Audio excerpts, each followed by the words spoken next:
자, 그러면 이제 주와 관련된 내용을 이제 진행을 해 보겠습니다. 자, 주나라를 읽기 전에 이제 주가 두 개가 나눠져 있죠.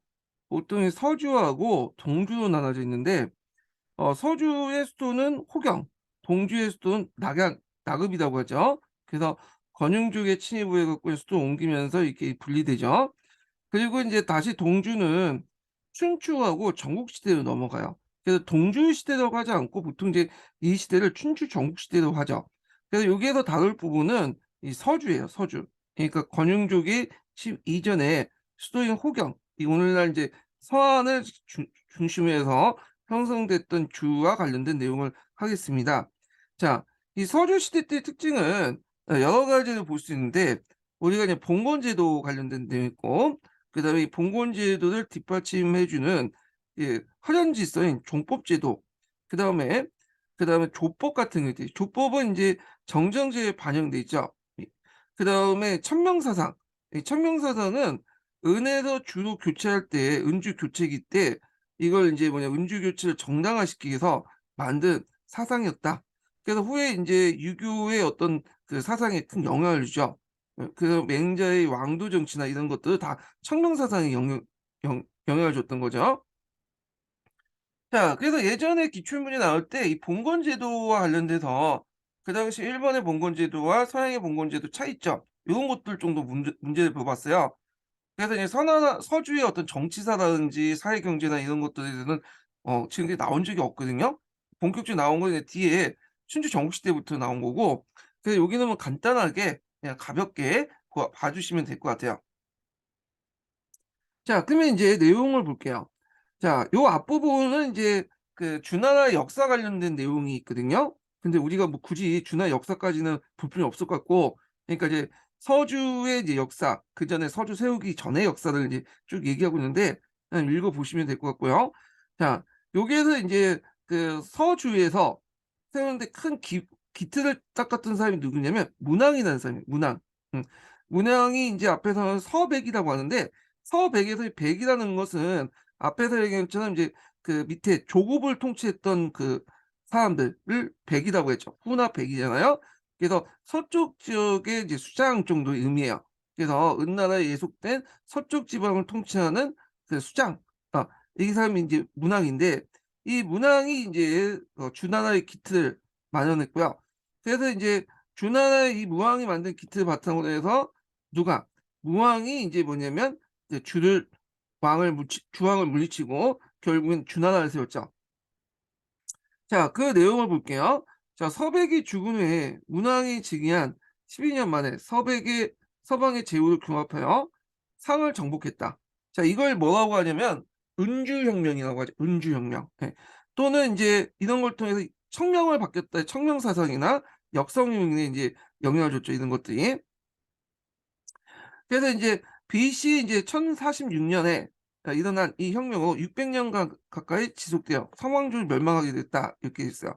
그래서 은주혁명은 그 은의 그 주왕이 청명을 어긋나는 짓을 했기 때문에 청명이 누구한테 갔다는 거예요? 어 그 당시 주나라의 무왕한테 간 거고 이건 청명사상이 발행됐죠. 이건 또 성을 바꾸는 거죠. 그래서 역성혁명에 해당하는 거죠. 자, 그래서 인제 은주혁명의 의의는 단순한 왕조의 교체에 있는데 있지 않다. 상황조는 장기간에 걸친 읍제국가 틀 속에서 점차 왕권을 강화시켰고 이에 따라 세습화가 진행되면서 전제가 이루어졌지만 그 통치 기반은 여전히 원시적인 종교가 기초한 그 신종적인 성격을 띠고 있다. 게다가 상황은 신의 대리자적 역할을 하고 있죠. 따라서 은주혁명 이후에 등장한 서주의 새로운 그 통치 원리가 부여했다는 데 그 의미입니다. 그래서 천명사상이라는 것은 단순한 대리자가 아니라 천명을 받았지만 신과 자율적으로 신과 인제 그 신의 청명을 받 그러니까 신의 그 청명을 받았지만 그 신의 인제 단순한 대리자가 아니라 신과 별도로 어떤 자율적인 어떤 권한을 갖고 통치하는 그런 거죠. 그러니까 이제 '대리자가 아니라 위임을 받았다.'라는 개념으로 해석이 된 거죠. 그래서 이런 것들이 서주의 새로운 통치 원리를 부여했는데 그 의미가 있다. 이 청명사상 자체가. 자, 무왕은 상을 정복하고 주를 인제 들어와 그 일족과 공신에 대해 토지를 분배하는 봉건제도를 착수했고요. 그 수도를 풍에서 호로 옮겼다. 자, 호라는 것은 호경을 의미하는 거고, 오늘날 서안이죠, 서안. 그래서 이 호경, 그 서안은 그 부근 일대가 이제 그 당시 이제 일종의 중요한 요충지가 됐죠. 간중이라는 그 지역이죠. 그래서 요 지역에서 이제 호경도 있고, 그다음 뒤에 다시 얘기했지만 그 당시 이제 한나라 때 장안, 그다음에 수당 때 이제 대흥성, 뭐 장안성 여기 다 연결돼 있어요. 그 예전에 한번 그 10년도 기출 문제 때 중국의 역대 그 왕조들 수도 관련된 문제가 나올 때 요 관련된 내용들 언급했거든요. 그래서 요 지역이 간중 지역인데 요 지역은 나중에 다시 얘기할게요. 자, 무왕이 청도한 수도를 당시 종주라고 했는데 무왕은 상을 정복한 지 2년 만에 병사했고요. 어린 송왕이 뒤를 이었죠. 이 성왕을 이제 보좌했던 것이 뭐냐면 그 무왕의 동생이었던 주공이에요. 그 주공당이 섭정을 했는데 이 주공이 상당히 이상적인 이제 인물로 되어져 있죠. 그래서 이 주공은 그 자기가 충분히 왕이 될 수 있는데 불구하고 어린 성왕을 보조했고요. 성왕이 성행이 된 후에 어 물러났죠. 그래서 이 사람은 상당히 유교적 이상적인 어떤 인물로 그려져 있고 이 주공에 의해서 오늘날 주나라 제도와 이런 것들이 만들어졌어요. 예. 그래서 이제 이 주나라 제도 같은 것도 법제 이런 것들을 기록한 것이 이 주례인데요. 이 주례가 이제 후대에 이제 개혁을 모델할 때 어떤 개혁을 할 때 항상 이제 그 경전이 됐던 유교 경전이 됐던 것이 주례예요. 그래서 주례를 모델로 해 가지고 여러 가지 개혁들이 이제 펼쳐지게 되죠. 자, 그래서 요거 좀 기억을 해 두시고요. 물론 이 주례는 그 주공이 만들었다고 하지만 실제로 그 후에 가탁된 측면이 많아요. 후대 사람들이 주공의 이름을 빌려 갖고 자기 생각을 적어 놓은 게 많거든요. 이 주례의 특징은 또 유교 경전이지만 약간 법가적인 요소가 되게 강해요, 이 주례가. 나중에 좀 얘기할게요, 이거는요. 자, 일선에는 주공단이 왕이 되었다는 견해도 있지만 이는 확실치 않다. 그래서 이제 명목상으로는 그러니까 지금 기록에 의하면 주공은 그냥 있다가 성인이 된 후에 물러났죠. 자, 상의 옛 땅을 봉해진 무왕의 동생 강숙과 최숙이 상왕조의 후예인 녹보와 함께 일으킨 것이 상감의 남이다라는 거죠. 원래 감숙과 최숙은 요 녹복을 감시하기 위해서 인제 파견했는데 감시는 안 하고 얘들이 오히려 짝짝꿍이 돼 가지고 반란을 일으켰어. 그래서 이걸 상감의 난이라고 하죠. 상감의 난. 그래서 인제 이걸 주공이 이들 진압하는데 거의 3 년이 기다렸다. 3 년이 걸렸다는 거죠. 자, 그래서 인제 요렇게 인제 보시면 되고요. 그다음에 인제 여기 상감의 난에 관련된 내용이 있는데 주무왕이 상나라를 정복한 뒤 상의 유민을 감시하기 위해서 간숙, 채숙, 감숙을 이제 파견했는데 그중에 이들을 상감이라고 한다. 자, 이들은 녹보와 연합하여 반란을 일으키자 주공이 섭정을 하면서 상감을 폐지했다. 이렇게 보시면 돼요.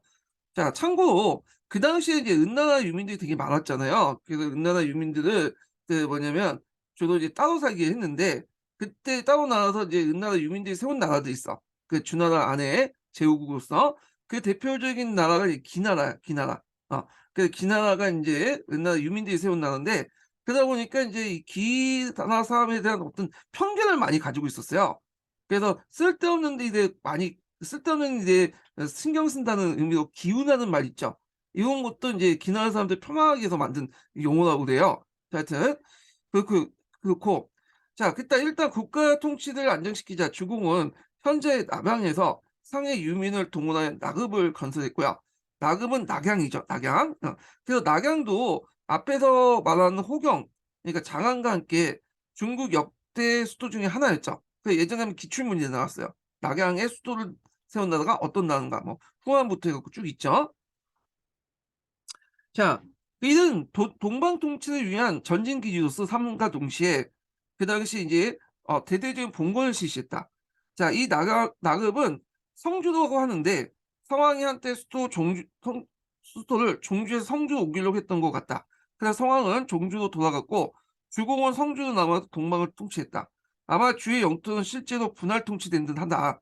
그래서 이제 주공이 이제 그 뭐냐면 나급을 통해서 통치한 거고 그 다음에 뒤에 이제 성왕이 그 당시 호경을 통해서 통치했고요. 이런 식으로 해 갖고 이제 통치했다. 물론 하나의 견해예요. 자, 종주는 BC 772년 윤적의 침해를 받고 파괴되고 성주로 수도를 옮겼다. 그래서 이제 그 호경에서 낙양으로 서도를 옮겼는데 이때까지 서주라고 한다. 그 전까지 서주한다. 번용이라고 하죠, 윤족을. 이제 견자는 이제 개견자고 융자라는 것은 보통 이제 서쪽의 오랑캐를 보는 융적이라고 하잖아요. 예. 그래서 개 같은 오랑캐들이라는 뜻이야. 그런데 이게 그 중국인들이 갖다 붙인 거기 때문에 이 얘들이 스스로는 개 같은 오랑캐를 안 불렀겠죠. 중국인들이 원래 그래요. 중국인들이 자기가 적대적인 민족들에게 호칭을 별로 안 좋게 붙여. 그래서 뭐 홍로 같은 것들이 대표적이죠. 홍소원 노비 같은 놈들. 홍로 스스로가 자기가 그렇게 불러주진 않았는데 홍로의 기록이 없다 보니까 그렇게 이제 중국 측 기록에 이제 의해서 이렇게 홍로가 불려지고 이 건영도 마찬가지예요. 지금 그 민족이 있었으면 기록문이 남았으면 이렇게 안 불렸겠죠. 예, 하여튼 자, 그래서 이제 청명사상 봉건제 종법제도를 볼게요. 자, 이 봉건제를 이제 뒷받침한 헌현 조직이 종법제고요. 그리고 이념적인 것들이 청명사상이에요. 그래서 이게 서로 연결돼 있어. 이런 것들이 상호 봉건제를 중심으로 연결됐다. 이렇게 보시면 될 것 같은데, 그럼 보면 자, 상나라 때 절대신이었던 상제와 마찬가지로 주족이 숭배한 최고의 신은 천이었다. 자, 천은 우주의 창조하고 천지의 자연 볕을 주재하는 동시에 인간사를 구제한 절대신이었다. 그러니까 상제하고 천은 말만 다를 뿐이지 비슷하다 보시면 돼요. 인격신이야, 인격신. 자, 그래서 이제 이렇게 있고 석양에 따르면 천이 주의 통치자였던 문왕에게 포악한 상주를 멸망시키고 주를 권고한 청명을 내었다고 하는 것이다. 원래 청명은 그 주왕이 갖고 있었죠. 그러니까 은왕이 갖고 있었죠. 그런데 이제 이 청명을 누구한테 바꿨다는 거야. 문왕한테 내린 거죠. 그리고 문왕의 아들이었던 무왕이 이제 그러니까 주왕은 이제 준하 왕이 아니라 은나의 마지막 왕이에요. 주왕을 이제 모가 전투에서 쳐부시고 청명을 이제 구현시켰죠. 자, 또한 주초에 상유민들이 반란한 주공은 원래 청명이 하왕조에 있었지만 거왕의 실정을 그 상황이 전수됐고 그 다음에 타왕에서 있다가 이제 상황제 중왕이 실정하자 준하는 문왕으로 넘어갔다. 문왕의 아들 무왕이 준하를 세웠다. 뭐 이렇게 이제 얘기를 하고 있어요. 그래서 대개 보면 이 거왕과 주왕의 형태가 비슷해. 아, 비슷하기 때문에 상황과 문항의 형태가 비슷하고 그래서 이제 요걸 가지고 그 하나나라 왕조에 뭐냐면 실체가 있다고 해석한 사람도 있고 앞에 설명한 것처럼 하왕조에 실체가 없다고 해석한 사람도 있어요. 요것을 이렇게 갖다 컨트롤 V, 컨트롤 X 하지 않냐, 복사를 하지 않았냐 이렇게 이름만 좀 바꾸고 여기 서 있는데 하여튼 그래요.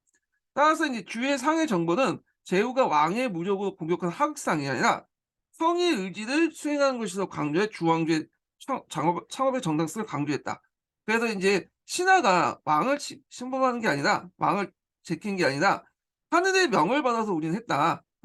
그런 식으로 했죠. 그래서 이 청명사상은 은주 왕조의 교체를 정당화시켰다. 이렇게 보시면 될 것 같아요. 예. 그리고 요 과정에서 이제 성을 바꾸는 역성혁명론이 제시하죠. 그래서 이런 청명사상과 역성혁명 이런 개념들은 후대 유교 사상 특히 어, 그 당시 이제 어, 그 맹자의 정치 사상에도 영향을 미쳐요. 예. 자, 상나라 시대 때 성제는 인간의 운명을 절대적으로 지배하는 존재였고 정복을 통해서 그 의지를 알 수 있는 존재이었다. 그러나 주대의 천은 인간의 노력, 즉 덕의 실천에 의해서 청명이 좌우된다는 관념으로 발전했다. 자, 이걸 덕치주의라고 하죠. 그래서 덕을 위해서 통치를 해야 된다. 청명사는 그렇지만 덕에 위한 통치가 아니라 힘에 의한 통치, 패도 정치를 할 경우에는 청명이 이제 져버리는 거죠. 그래서 청명은 어느 쪽으로 가는 거야?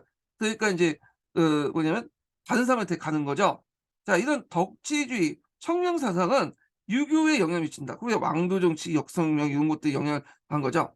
자, 이것은 인간이 신의 그 지배에서 벗어나 자유를 획득한 것을 의미하며 다만 그 자유를 일정한 제약을 둔 건 신의 응보한 논리다. 이렇게 된 거죠. 그래서 이제 앞에서 이제 상제는 은나라 왕은 상제의 단순한 대변자에 불과하지만 여기 이제 주왕은 청명을 받은 뭐죠? 위임자죠. 그렇기 때문에 나름대로 자율성을 가지고 있는데 그렇다고 무조건 다 자율적으로 하는 게 아니라 덕지주의에서 통치를 해야지 청명을 받은 사람으로서 행하는 덕지주의를 해야지만 자율성을 그 덕치주의 하나에서 자율성을 획득할 수 있지, 만약 덕치주의에서 벗어나면 어떻게 돼요? 어 이거에 대해서 또 하늘의 명이 또 바뀌어서 다른 사람이 또 그 사람을 죽이는 거죠. 그리고 인제 자기가 이제 황 그 왕이 되는 거죠. 자, 그래서 하늘의 명을 받은 사람을 인제 뭐라고 하냐면 청자라고 하죠, 청자. 음. 그래서 천자는 그 뭐냐면 그다음 주왕이죠. 그래서 청명을 받은 군주이기 때문에 천자가 되는 거고, 따라서 천자들 대신해서 천하를 지배한다라는 그 유일한 존재로 설정된 것이다. 그래서 이건 천자가 천을 대신하는 지배한 지역을 천하라고 하는 그 개념들은 후대에 이제 뭐냐면 왕조국가에 큰 영향을 미치죠. 따라서 천자는 하위, 즉 중화민족과 이민족을 막론한 세계 질서의 중재자로 되어야 된다. 자, 이런 관념은 중왕조의 위엄과 권위를 주었을 뿐 아니라 이후 중국 역대 왕조의 황제들에게 공통적으로 나타난다. 하와 이를 불명하고 하나의 천자는 하나일 수밖에 없기 때문에 모든 정치 질서는 천자가 주재해야 된다. 자, 이는 이후 나타난 분열을 극복하고 통일제국의 등장을 가능케 하게 만든 이념적 기반이 되었다. 자, 왕권의 절대적인 권위를 부여한 후에 전제적인 지배를 가능케 하는 기반이 되었다. 혁명의 이동은 통치자의 도덕적 자질, 즉 덕치에 의해 나라의 운명을 좌우하는 논리에 따라 자연스럽게 무력에 의한 통치보다는 문치, 어, 의 우위의 통치 이념이 자리 잡게 됐다.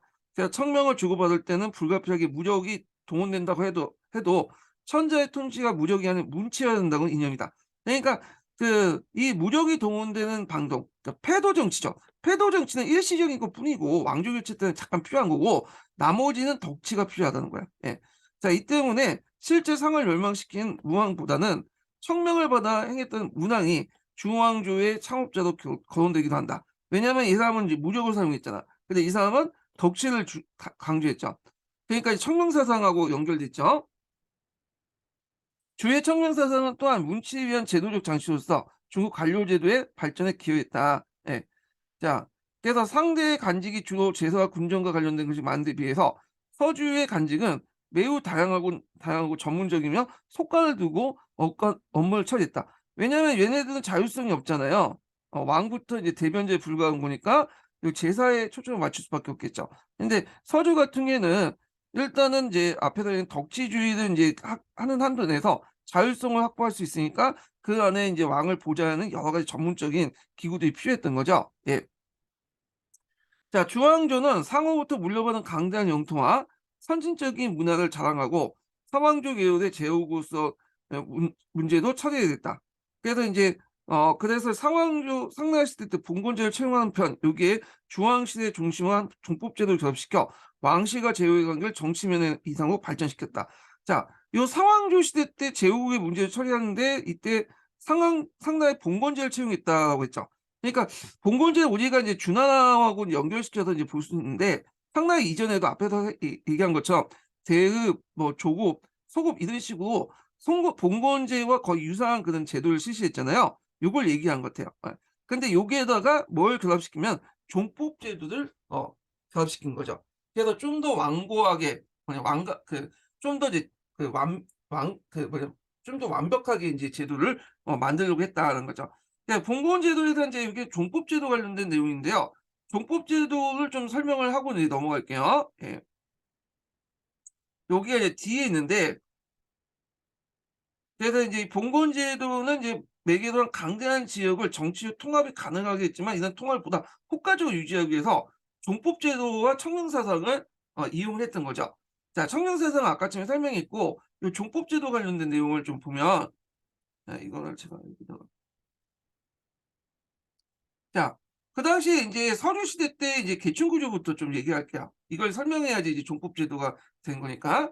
자, 일단은 제일 위에 정점으로 뭐가 있냐면 주왕이 있죠. 이 주왕의 정치적 정당성이라는 것은 청명사상에 따라서 천이 뭐냐면 이 청명을 은혜에서 주로 넘겨줬잖아요. 그래서 주왕은 덕치주의에 입각해 갖고 나름대로 자율성을 확보해서 청명을 이제 수행하는 그런 사람이야. 그래서 이 사람을 천자라고 하죠. 그리고 이 주왕이 통치한 영역을 천하라고 하고요.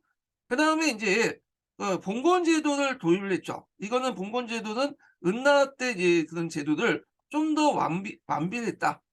이렇게 보시면 되고, 이때 봉건제도가 좀 더 확실하게 하기 위해서 종법제도와 연결돼 있어요. 자, 종법제도는 주로 뭐냐면 이제 지배층 내에 이제 뭐냐면 서양 관계를 매기도 한 어떤 집안의 어떤 그 질서를 얘기하는 게 종법제도거든요. 근데 이 종법제도를 국가와의 봉건제도와 서로 결합을 시켜버린 거야. 자, 그러면 이제 보면 그 당시에 이제 서주는 주왕이 있고 그다음에 제후가 있고 경대부가 있고 사가 있어요. 이 자세한 내용은 나중에 또 뒤에 얘기할게요. 자, 제후는 공이라고 하고요. 경대부는 그 뭐냐면 그, 그 제후 집안은 공이라고 하고 공시라고 하죠. 제후 집안은 시실이라고 해요. 시실. 그다음에 그 밑에 사가 있죠. 자, 여기에서 이 종법제도라는 것은 요들을 이제 관계를 규정짓는 건데 일단 이제 두 가지 원칙이 있죠. 부계혈통주의. 그다음에 적장자 상속 원칙이야. 부계혈통이라는 것은 이제 아버지의 혈통을 이어가는 거고 적장자 상속이라는 것은 적자 중에 장자가 그 아버지 지위를 이어받는 거죠. 자, 그래서 주왕의 지위는 당연히 이제 적장자가 이어받잖아요. 그 나머지 아들들은 제후가 되는 거야. 그래서 여기는 왕실이 있고 공실이 되는 거죠. 자, 그다음에 제후도 뭐냐면 공의 지위는 누가 이어받느냐? 적장자가 이어받죠. 그 나머지는 경대부 이하가 되는 거죠. 자, 그리고 이제 경대부의 지위는 또 아버지의 그 적장자가 이어받죠. 그리고 나머지 애들은 또 사가 되는 거야. 자, 그러면 이 관계에서 주왕실의 집안은 일종의 큰 집안, 대종이 되는 거고요. 제후의 집안은 상대적으로 소정이 되는 거죠. 그러면 그 주왕실을 이제 뭐냐 주왕실을 갖다 모셔야 되겠죠. 자, 이것은 봉건제도에 연결돼서 제후가 주왕에게 충성을 맹세하는 어떤 거와 또 연결돼요. 그래서 집안의 기율과 그 국가의 기율을 서로 연결시켜 주는 거야. 자, 그다음에 똑같은 논리로 제후의 집안은 공실이고 경대부의 집안은 시실이죠. 그러니까 시실은 경대부 집안에 충성을 맹세하는데 이거는 경대부가 제후한테 충성을 맹세한 봉건제도와 또 연결시켜 주는 거죠. 자, 그리고 경대부 집안은 또 보면 여기는 대종이 되는 거고 상대적인 거야. 이쪽 집안 소종이 되는 거죠. 그러니까 그 경대부의 대종 집안에 사 집안 소종은 절대적인 충성을 맹세해야 되고 이것은 또 봉건제도와 또 연결되는 거야. 자, 이런 식으로 해가지고 중왕부터 사까지 지배층 간의 어떤 이 종법제도 집안의 질서를 가족 그 뭐냐 국가 질서와 서로 연결시켜줘서 봉건제도 연결시켜서 서로 봉건제를 강하게 만들었다, 결합시켰다 이렇게 보시면 돼요. 자, 그런데 이 종법제도는 여기 그러니까 지배층만 이제 속하는 거고 민은 뭐냐면 적용되지 않죠. 민은 그래서 이 종법제도는 그 뭐냐면 그 인에만 적용된다 이렇게 보시면 될 것 같아요.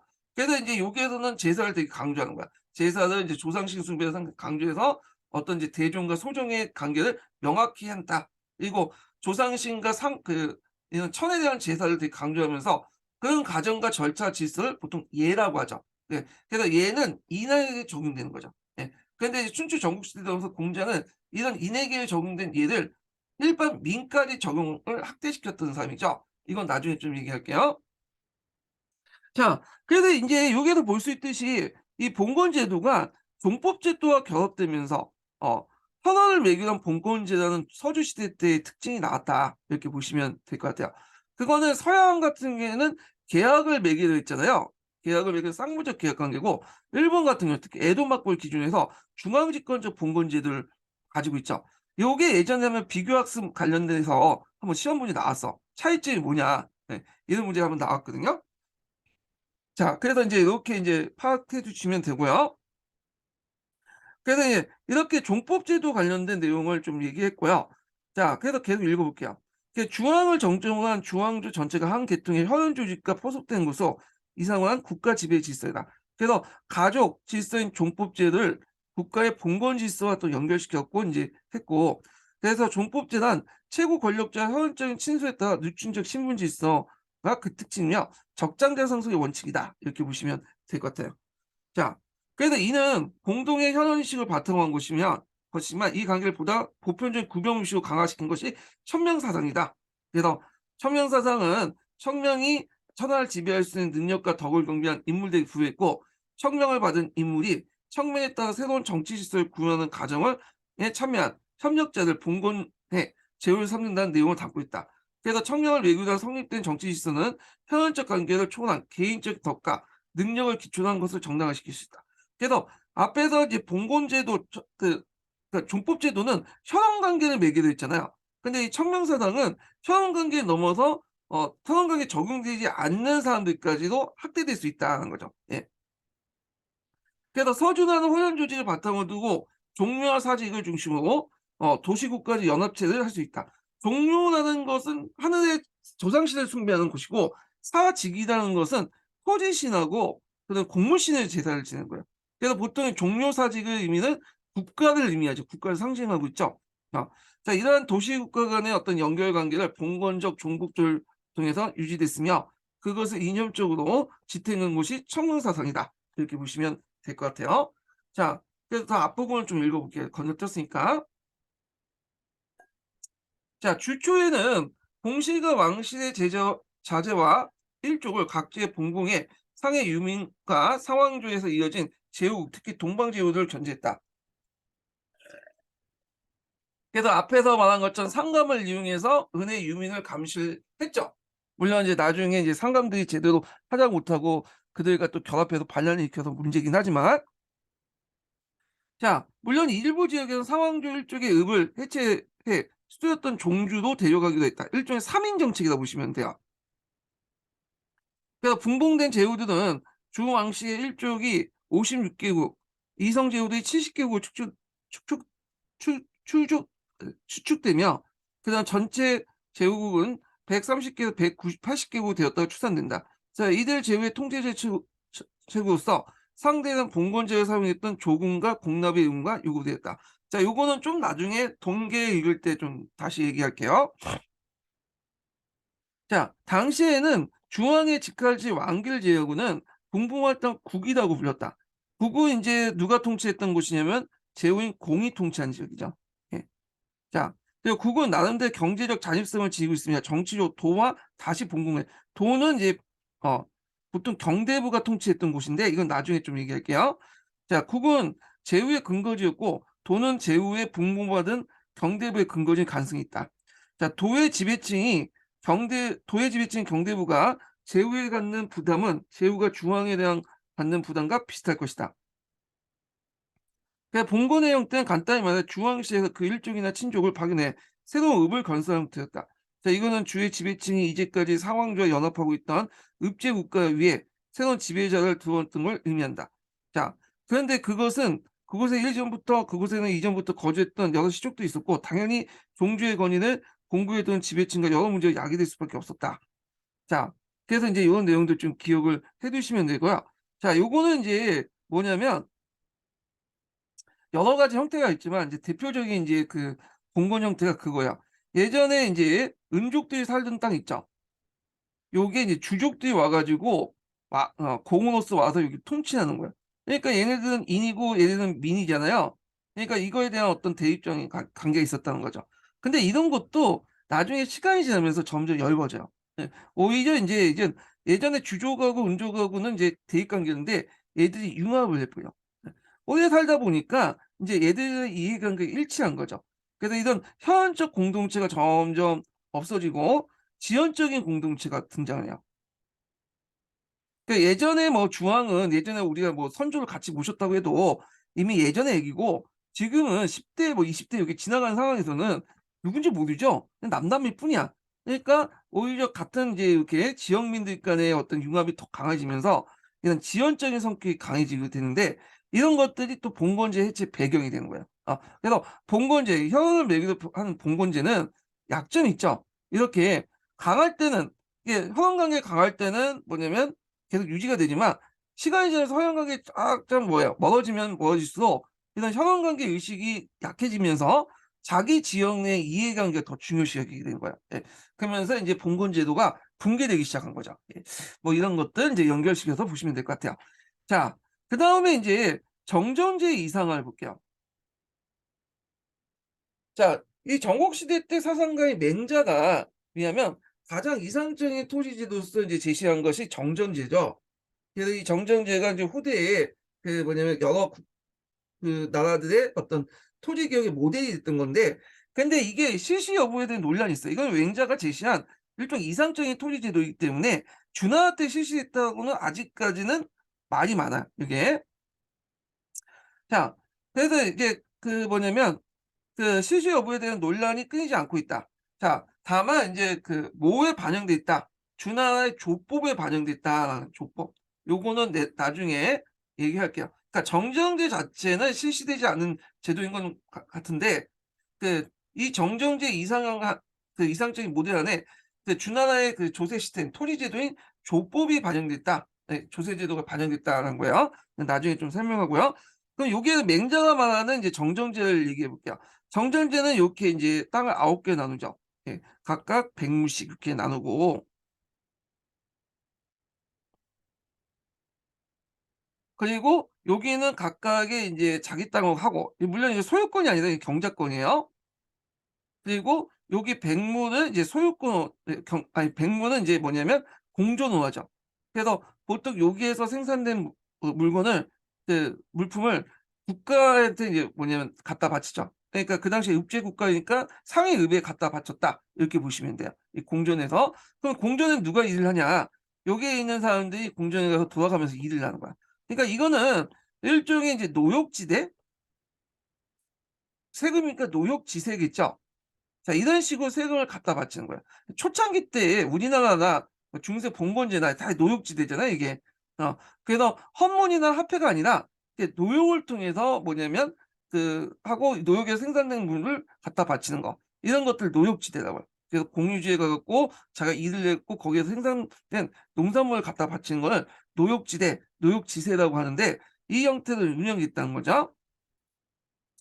자 하여튼 중앙에 있는 나머지 백무는 공존호하고 팔가의 공동 경작을 위해서 그 수확물 조세에 납부하는 제도다. 예. 그 노역 지세와 관련돼 있다. 참고로 인제 그 세금 납부 방법의 그 방법의 진화는 발전 과정을 보면요. 처음에 노역지대였다가 그다음에 인제 헌물지대로 바뀌고 그다음에 화폐지대로 바뀌죠. 예. 근데 초창기 때는 이게 노역지대야. 노역지세라고도 하죠. 예 지대, 지세 뭐 이렇게. 자 이 경우에 모든 토지는 왕의 소유이며 이걸 왕토 사상이죠. 사전은 다만 대여물에 대여된 것에 불과하다. 그래서 여기 사전이라고 해서 자기 토지가 아니라 경작권만 가지고 있는 거야. 그러니까 최종적인 소유권 누가 갖고 있는 거죠? 이런 이제 뭐냐면 국가가 갖고 있는 거죠. 예. 음락 공동체 자체에서 또 갖거나 자 이런 것들. 그래서 이런 정정제 그런 체제가 준하의 조법의 내용이 반영됐다는 거예요. 조법도 마찬가지로 그 음락 공동체가 있으면 이 공존이 있고 여기에 땅을 나눠 갖고 물론 정자 형태는 아니지만 땅을 나눠 갖고 사람들이 여기에는 경작권을 갖고 공동 경작으로 여기에서 생산되는 생산물을 상위 공동체 수장에게 갖다 바치는 거죠. 지금 여기 땅들은 경작권이 주어진 거지 소유권이 없는 거죠. 최종적인 소유권은 읍에 있는 거야, 읍이. 그래서 용 시스템이 조법인데 이런 조법 시스템이 그 정정제에 반영됐다 이렇게 보고 있어요. 예. 자 이것이 이제 맹자에 나오는 정정된 내용이다. 그러나 사실 이러한 내용만으로 실제 시행된 토지라고 보기 어렵다. 자 그래서 인제 요거에 대한 비판이 있죠. 예.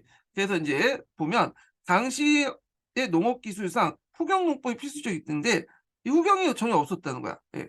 그리고 일정 연령을 기준으로 한 토지의 수수 한수에 대한 구준이 없었다. 나눠줬다는데 그러면 뭐 토지의 수수 기준이나 한수 기준은 있어야 될 거 아니야. 그 토지의 정기적인 재분배가 보이지 않는다는 점. 그러니까 한 사람한테 이제 그런 게 아니라 여러 사람들 돌려서 인제 땅을 나눠줬으면 한수했으면 이게 이제 뭐냐면 계속 정기적으로 재분배를 해 줘야 될 거 아니야. 경지 내 수요 조직이 없다는 거. 여기에 보면 경지 안에서 인제 이렇게 우물가나 이렇게 도랑이나 이런 내용이 없었다.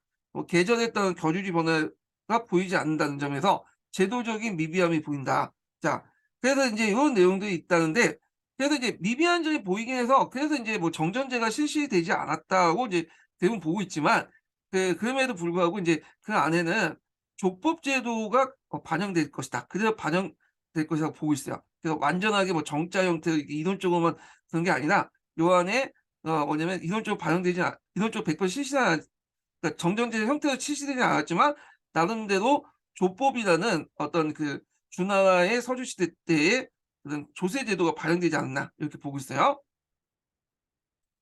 자, 따라서 서류 시대 때는 정준제가 있지만 맹자가 주장한 것 같은 토지 국유 제도가 아니었을 가능성이 높다. 오히려 토지의 사유나 영구 점유가 발생하기 이전에 통락사회 내부의 토지 분배나 간행, 수치관계를 이해하는 편이 많다. 왜냐하면 국가가 그 당시에 국유 제도를 실시하려면 국가가 중앙집권화가 됐다는 전제하에서 해야 되잖아요. 근데 그 당시에 중앙집권화 전제가 아니었죠. 늑춘정이 지배 구조였고, 그리고 일반 민들은 중앙의 직접적인 통제가 아니라 음락사에 묶여 있는 존재거든요. 음락을 통해서 이제 간접적으로 이제 통치를 받는 거잖아요. 그러니까 이런 것들 고려할 때 토지 국유화한 건 말이 안 된다는 거죠.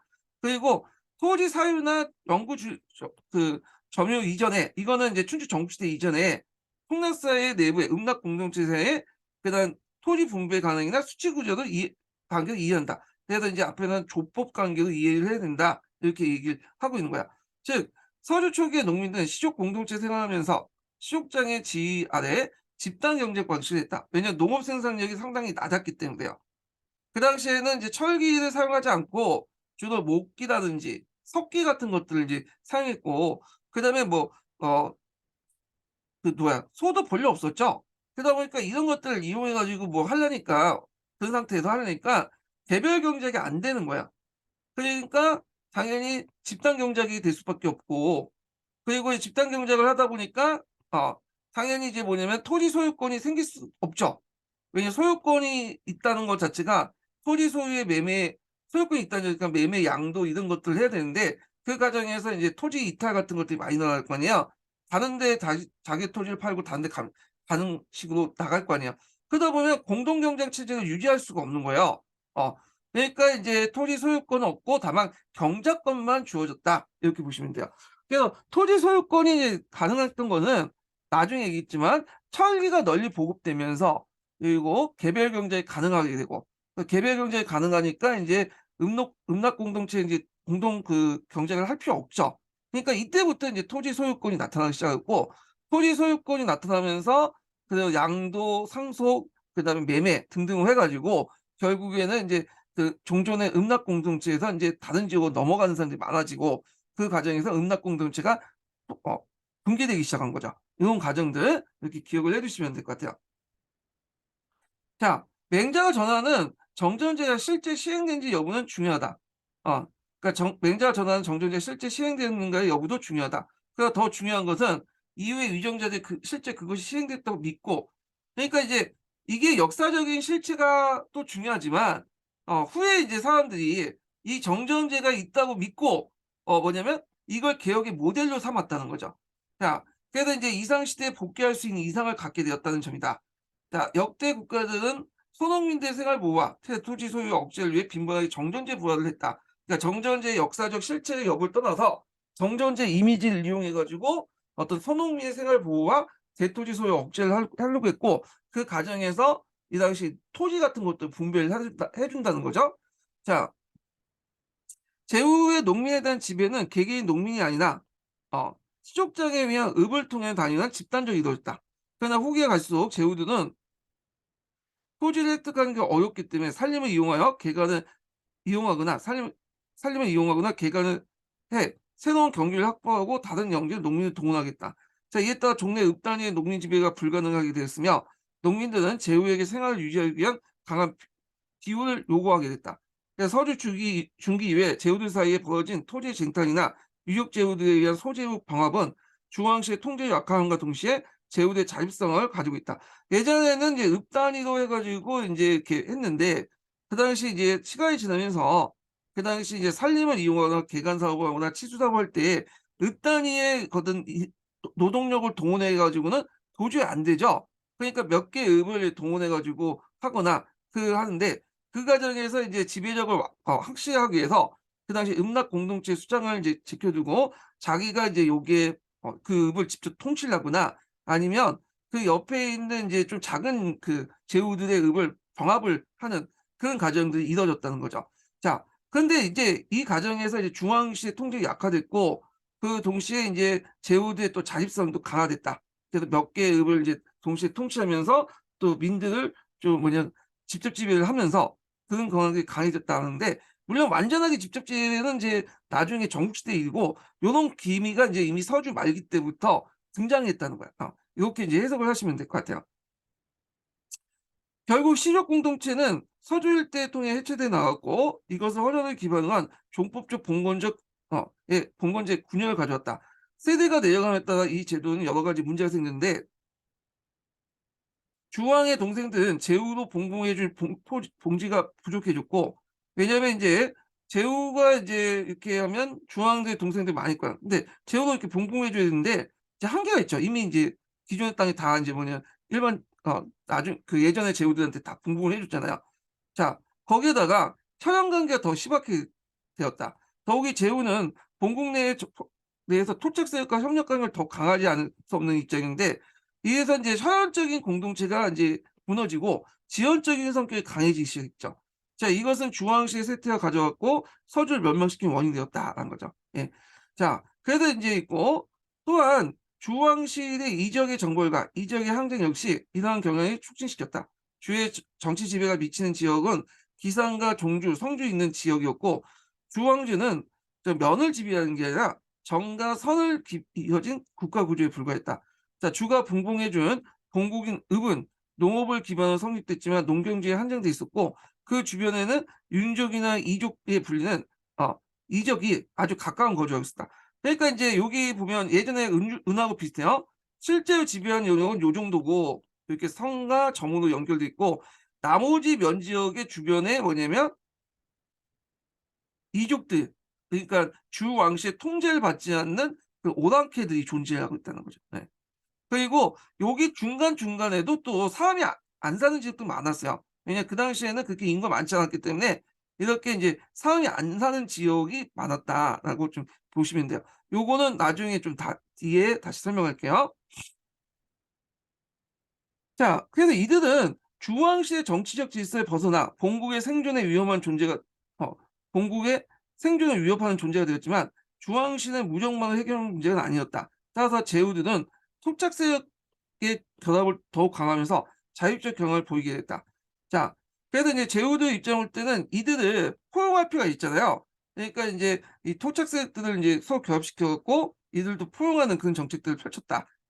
이렇게 보시면 되죠. 그 과정에서 주왕실과 자율적인 경향을 보였다. 이렇게 보시면 돼요. 자 서주기가 되면 시족제적 구제가 완전히 이완되고 제후나 경대부 사이의 계층이 토지에 집적하면서 서주의 통치 질서 밖에서 신흥 토지 소유 계층이 성장했다. 그래서 이제 이 역시 종법적인 봉건제를 근본적으로 흔드는 시대적인 어떤 추세였다라는데 자 여기에서 이제 그 토지 소유 계층이라고 얘기를 하고 있거든요. 좀 이거에 대해서는 여러 가지 이제 약간 그래요. 왜냐면 보통 학계에서는 토지 소유 계층 그러니까 토지 소유화가 이런 거 개인이 토지를 소유할 수 있는 그 시기는 언제때 보냐면 춘추기에서 전국시대에 넘어가는 걸로 보고 있거든요. 근데 여기에서는 서주 시대 때 후기로 보고 있어요. 이거 약간 이제 좀 앞서 있는 견해 같은데 요건 아마 중국학계에서 인제 주장한 견해를 그냥 갖다 적어 놓은 것 같아요. 예. 근데 학계의 통념적인 견해하고는 좀 달라요, 이거는요. 예. 그래서 보통 토지 소유제가 등장한 거는 춘추 후기에서 전국시대 이렇게 넘어가는 그런 과정이고 춘추 중기나 초기 때부터 그런 기미가 좀 보였고 다만 인제 그 강자 중국세는 어떻게 얘기하냐면 서주 이제 춘추예요. 춘추 중후기 때 한 춘추 춘추 시대 초기하고 중기 때 소유권이 나타나는 게 아니라 점유의 권이 뭐냐면 그 양극화됐다. 이런 내용으로 나와요. 소유권보다는 점유권이죠. 경작권이. 그리고 나서 이게 이제 춘추 후기부터 해 갖고 전국시대에 철기가 이제 널리 보급되면서 소유권이 인제 확대돼 나갔다. 이런 식으로 설명을 하고 있거든요. 그래서 요 내용은 제가 보기에는 약간 이제 통론하고는 좀 약간 다른 견해예요. 예. 그래서 인제 요게 여러 가지가 이제 뭐냐 봉건제 해체 과정이 나왔는데 이거 뭐 다 볼 필요는 없을 것 같고요. 중요한 게 이제 교과서 쪽으로 요 정도만 보시면 될 것 같아요. "서양관계에 시박을 했다." 요 정도. 요 정도만 보시면 될 것 같아요. 더 이상은 요 넘어가면 더 복잡해지니까 요 정도만 기억을 해 두시고요. 자 그러면 이제 요 관련된 내용에서 이제 중국사 관련된 동계 내용을 볼게요. 서주 관련된. 자 먼저 서주의 이제 뭐냐면 그 위치와 관련된 내용을 보고 할게요. 자, 89페이지 보죠. 89페이지.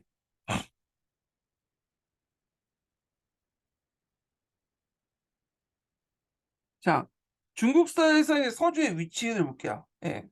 자, 여기 보면 이제 중국사에 대한 서주의 평가는 두 개의 파로 나눴죠. 고신파하고 의구파요. 그래서 이제 고신파들은 이제 그걸 그대로 유교 경전에 있는 내용을 그대로 믿는 사람들이고, 대개 이제 그 유학자들이 많죠. 주나라에 대해서 상당히 그 뭐냐면 이상 쪽으로 이제 보는 사람들이 많아요. 근데 의구파 같은 경우에는 이제 신문화 운동 때 반유교적인 성향을 뭐냐면 띠면서 주가 역사적 실체가 아니라 유교가 유가들이 만든 이상적인 어떤 나라에 불과하다. 만들어진 나라에 불과하다. 이렇게 인제 공격하죠. 물론 지금은 그 견해는 받아들이지 않았지만 그 당시엔 그렇게 이제 해석이 됐어요. 그래서 이 고신파, 의구파를 이제 중심으로 이제 보시면 될 것 같아요.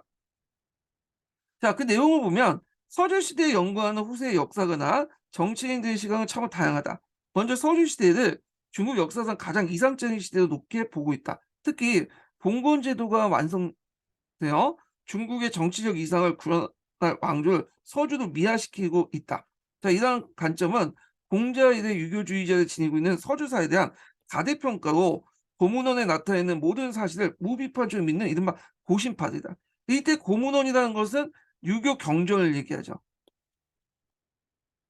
그래서 유교 경전에서는 하은주 이 3대를 상당히 이상적으로 보고 있잖아요. 그러니까 이걸 그대로 역사 사실로 믿는 경향이죠. 자, 그 결과 서주서의 봉건제도나 주공에 대해서 사실보다 훨씬 높게 평가하고 있다.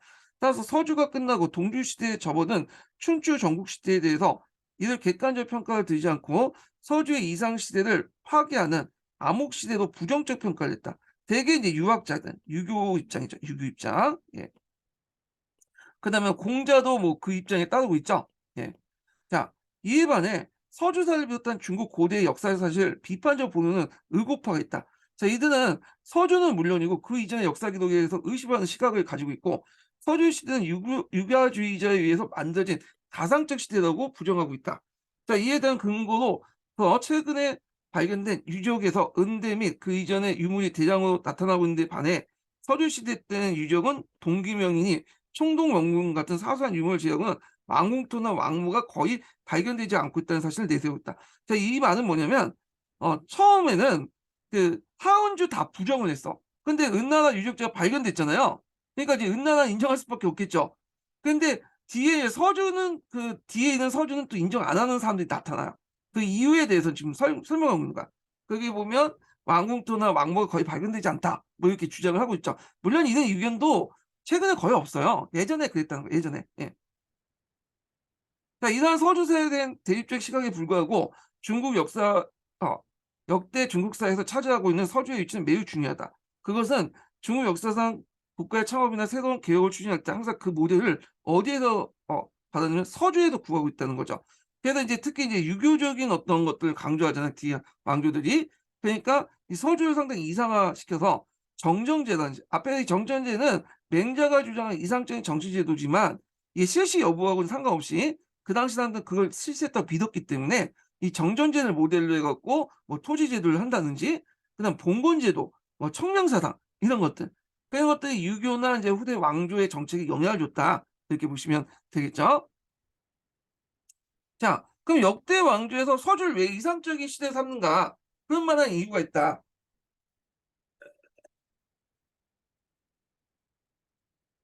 자, 첫 번째로는 서주가 발전한 근거진 항하 중류의 위수 분지는 근대에 이르기까지 그 지정학적 중요성이 매우 중요한 곳이다.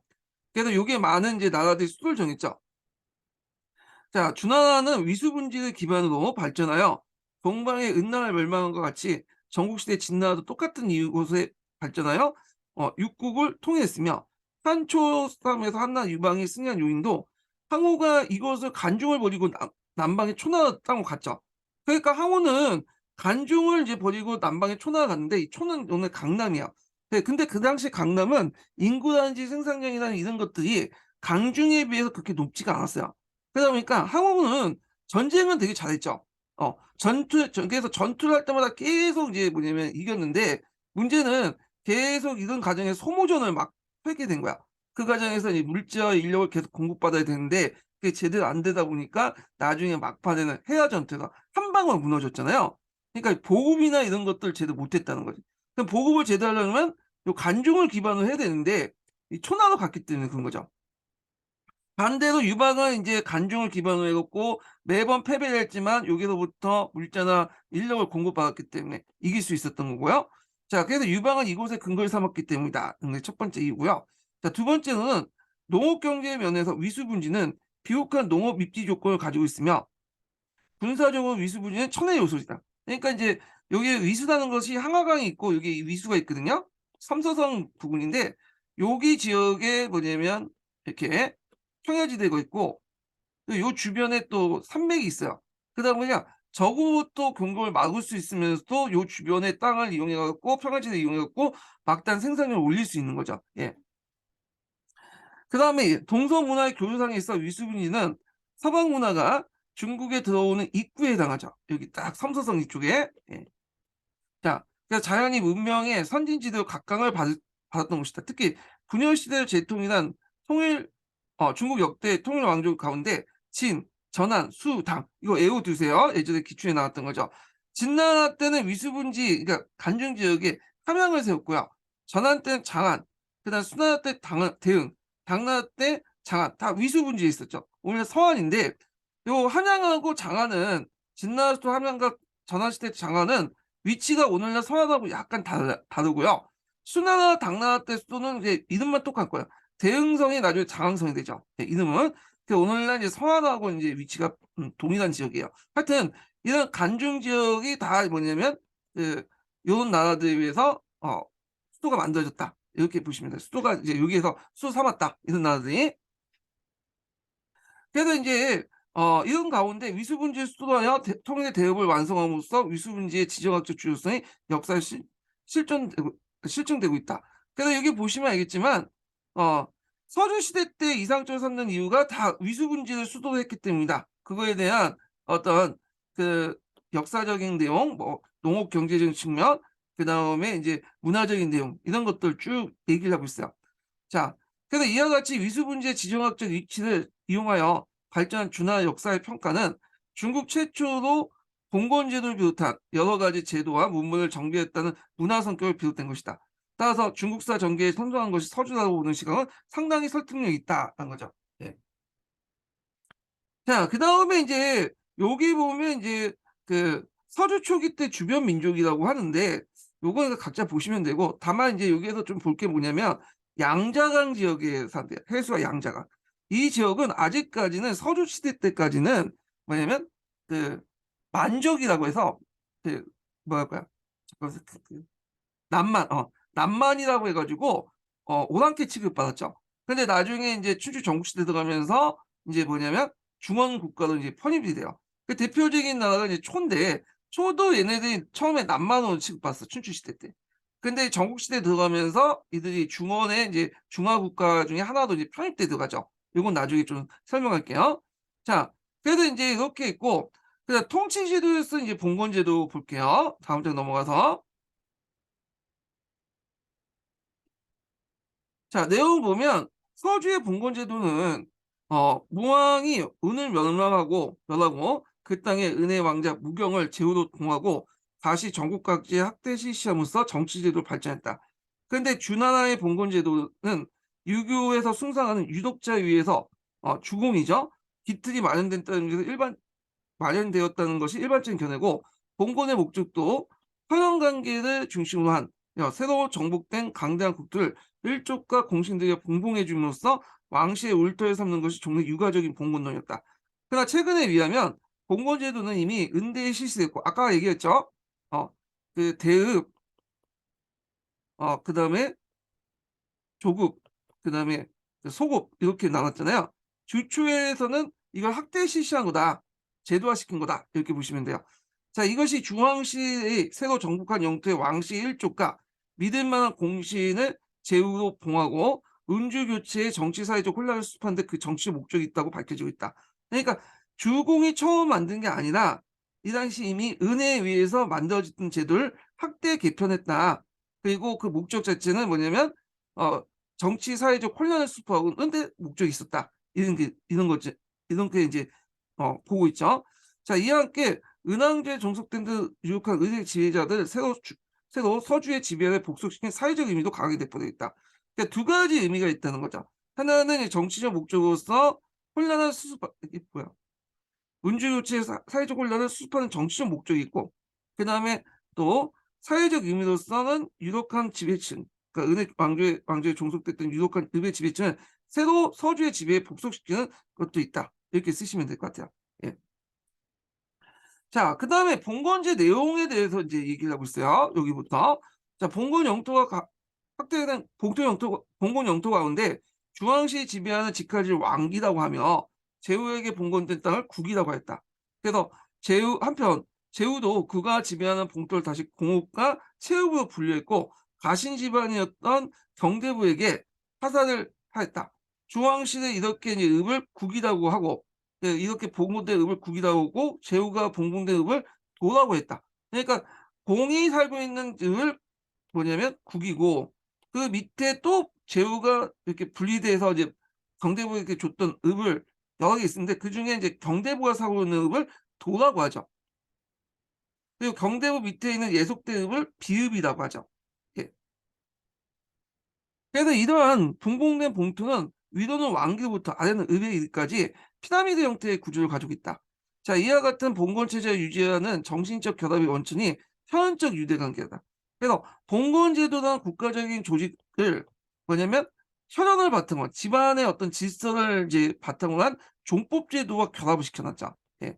자, 그래서 이제 이 현현적 유대에 나타난 것이 종적인 관념이고 주시일의 어, 종주라고 하고 국을 종국, 종업이라고 하는 것은 모두 혈연관계에 유래된 것이다. 이 밖에 종묘나 종족이라는 의미도 다 이 종적 관념, 그러니까 종법에 관련된 내용을 관념에 기반한 것이다. 그래서 대종과 소종을 나누고 대종은 큰 집안, 소종은 작은 집안. 그래서 작은 집안은 대종 집안에 충성을 맹세하는 이런 혈연적 봉건관계고, 근데 종자라는 말 자체가 이건 그는 뭐냐면 종법적 질서에서 나온 거다. 이렇게 보시면 되겠죠.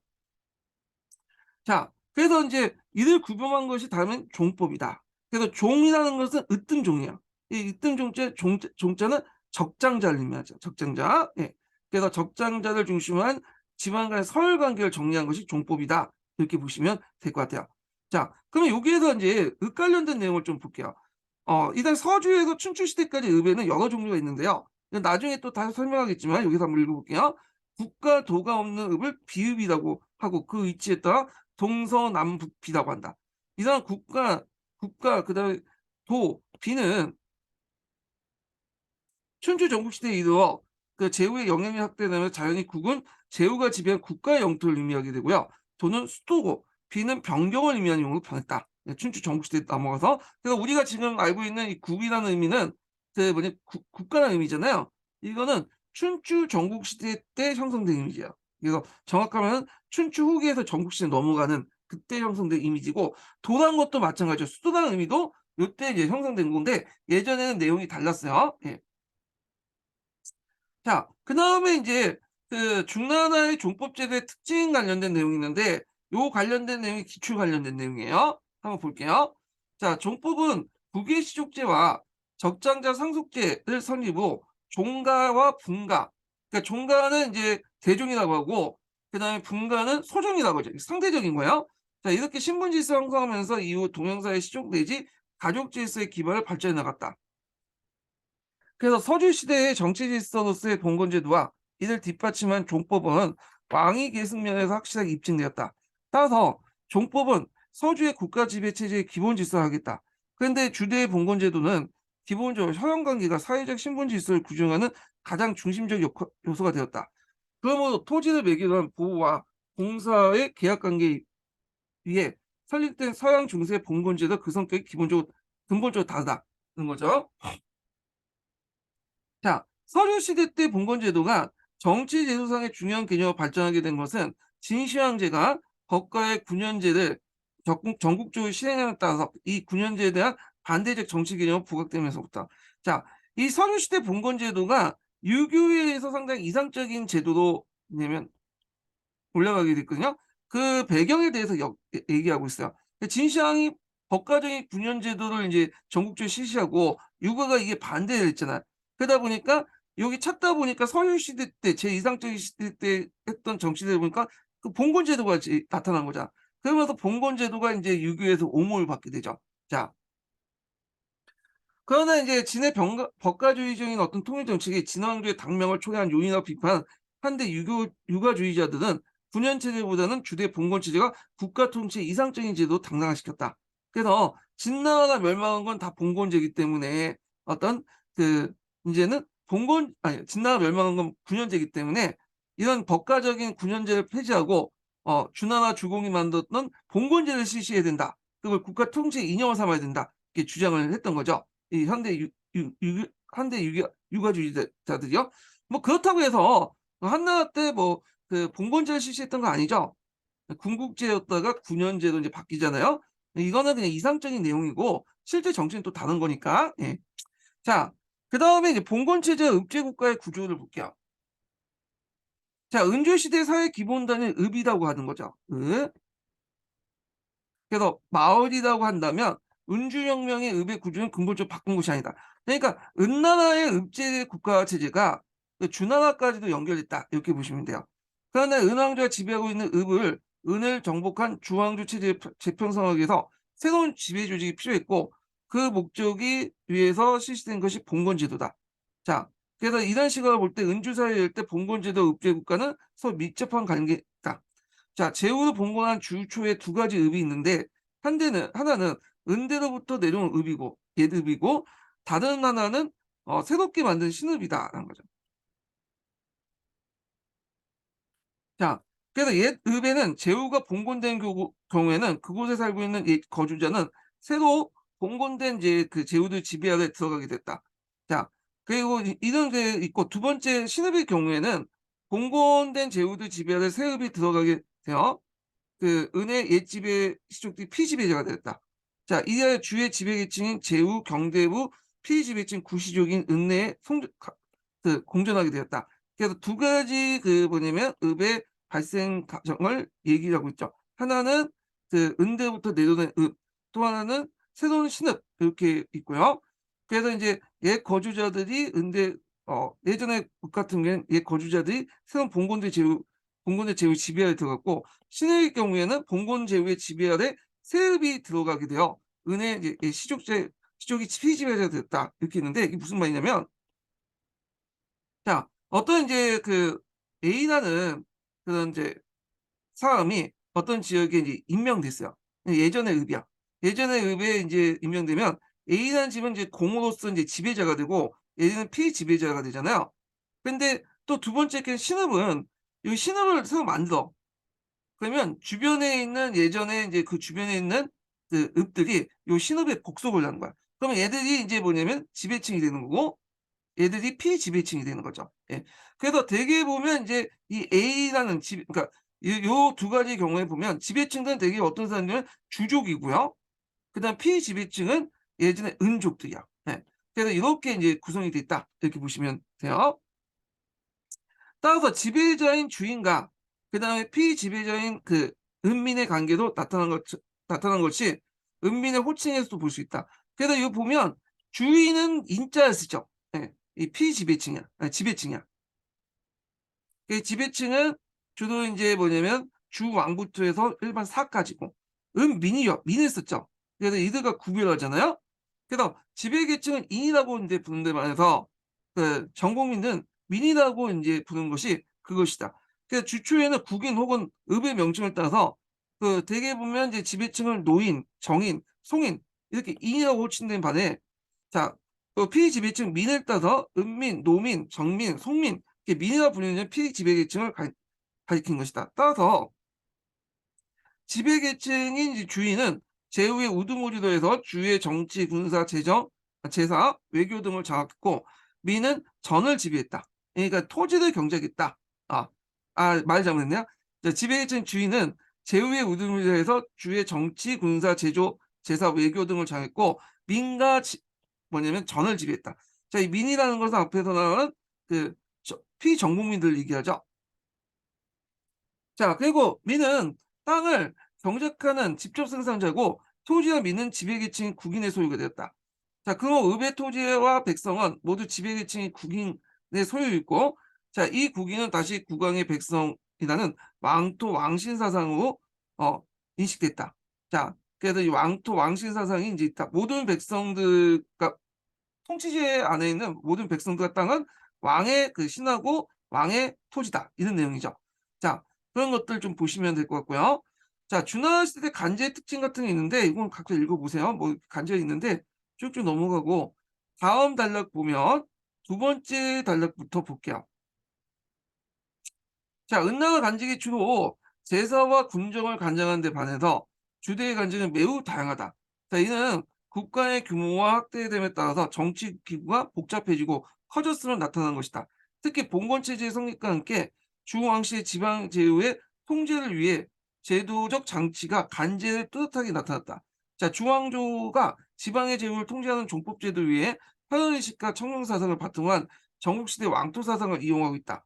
자, 이와 함께 국가를 홀쭉으로 다스리고 제후의 힘을 제압하기 위한 방어로 주대의 이제 정치 제도와 군사를 위한 군사력이 이를 강력하게 뒷받침하고 있다. 특히 주는 은의 옛 땅을 효과적으로 통치하기 위해서 나급에 성주를 건설하고 주의 본건지인 호경인 종주다와여 양경체제를 통치했다. 그 양경체제 관련된 내용은 앞부분에 이제 한의 중에서 얘기했죠. 자, 그 다음에 이제 이렇게 있는데 또 입밖의 제후들의 통솔하고 주왕실 권위를 지방에 떨치기 위한 방법 조공제도를 실시했다. 자, 조공은 지방에 있는 제후가 특정한 그 시기에 수도에 올라와서 천자를 발현하고 자기 고장에 생산되는 토사물을 예물로 증정하는 것이었다. 조공을 통해서 천자는 제후와 상경함은 물론이고 중앙과 지방 간의 군신 관계를 확인하는 의식으로서 그 중요성을 갖게 된다는 거죠. 자, 그래서 이제 주왕이 있으면 그 거리에 따라서 이제 조공의 횟수가 달라지죠. 뭐 가까운 그 제후들은 뭐 1년에 한 번씩, 먼 제후는 뭐 10년에 한 번씩 이런 식으로 해갖고 이렇게 이제 순차적으로 조공을 받게 하는 거죠. 그리고 요걸 바탕으로 해서 또 책봉도 하죠. 그래서 이 조공 책봉 관계는 원래는 그 당시 주왕실하고 제후의 관계였는데 한무제 이후부터는 이게 이제 주변의 여러 나라들의 관계가 바뀌게 되죠. 한무제. 그래서 동아시아 국제 질서의 한 축이 됐다. 이렇게 보시면 돼요. 그래서 여기에서 얘기한 것은 주왕실의 이제 그 봉건제도 유지될 수 있는 어떤 근거들을 제시하고 있는데 첫 번째로 말한 것은 현원식과 종법제도의 현원식과 청명사상을 첫 번째로 볼 수 있고 그 다음에 두 번째가 양경체제 그리고 세 번째가 조공 이렇게 이제 해서 이런 것들이 준하나 봉건제도 유지하는 어떤 근거 제도적 근거가 됐다. 뭐 이런 내용이에요. 자, 그 다음에 서주시대 때 이제 군사제도를 볼게요. 자, 군사방면에서 지방의 제후를 무력으로 통제하기 위해서는 천자의 강력한 직속군대가 필요했다. 자, 이를 위해서 중앙군으로서 종주 육사와 성주 팔사를 구성했는데 종주 육사는 이제 주로 이제 호경에 있는 거죠, 호경. 성주 팔사는 낙양에 있는 곳, 나급에 있는 군대고요. 자, 종주 육사는 중앙시대 주력 부대와 주인만으로 조직되는데 이는 주의 수도 호경을 방어하기에 서방에 주둔하고 있어서 서육사라고 했다. 자, 그 다음에 성주 팔사는 낙양을 건설한 후 은혜 유민을 선발해서 팔사를 이제 뭐냐면 형성했다. 당수의 주족을 임명하여 성주, 낙양을 방비하게 했으며 지방의 제후를 제압하여 동남이 정권의 주족 부대로 삼았다. 자, 그러니까 성주 팔사 혹은 은팔사라고 한다. 자, 이들 군단은 중앙과 지방의 여러 분족과 긴밀하게 관계를 갖고 천자의 강력한 정치 군사력 세력을 형성했다. 자, 이때 군대 통수는 태사가 맡았으며 군사 지휘권을 행사했다. 서주의 총 병력은 13만 명 정도 되는데 고대 국가는 상당히 많은 수의 군사력이었다. 있고 그 밑에는 뭐 관련된 내용도 있는데 한번 쭉 보시면 되고요. 그 앞에서 이제 준하나 무왕이 은나 준왕을 물리친 목야전투 있죠. 예. 이 목야전투 전투 이름만 좀 기억을 해두세요. 이거는요. 그리고 이제 여기 있고 그 다음에 이제 뒤에 넘어서 이제 마지막 달려 볼게요. 자, 여기서 이제 이런 전투 방식은 춘추 전국시대까지 이제 중기까지 지속됐다. 이게 보면 이제 전차 중심이죠. 나중에 좀 다시 전국시대 때 얘기했지만, 근데 전국시대가 넘어가면서 바뀌죠.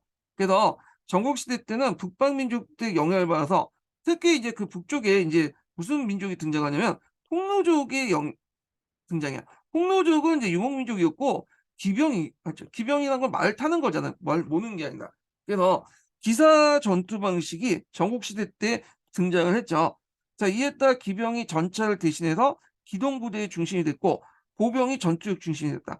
자, 그래서 이제 이때부터는 그 전국시대에 들어가면 전차가 아니라 이제는 뭘로 바뀌었죠? 보병이 이제 중심이 되는 거야.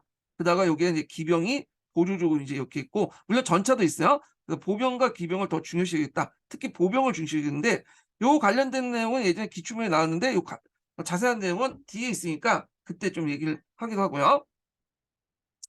자, 그 다음에 이제 서주 봉건사의 계층 구조를 볼게요.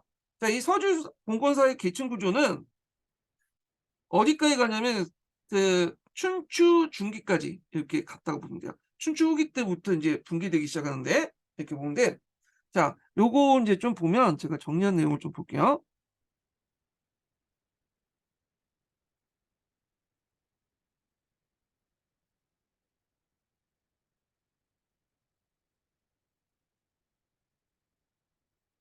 약간 좀 볼게요.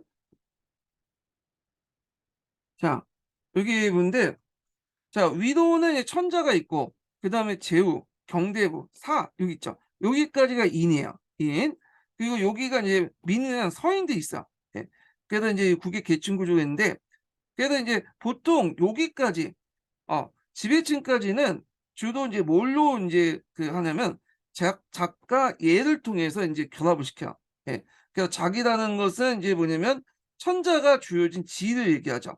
예라는 것은 보통 조상신이나 천에게 제사를 드릴 때 어떤 그 뭐냐 선서나 어떤 법, 선서 의식이라든지 그다음 제사 의식들 예라고 해요.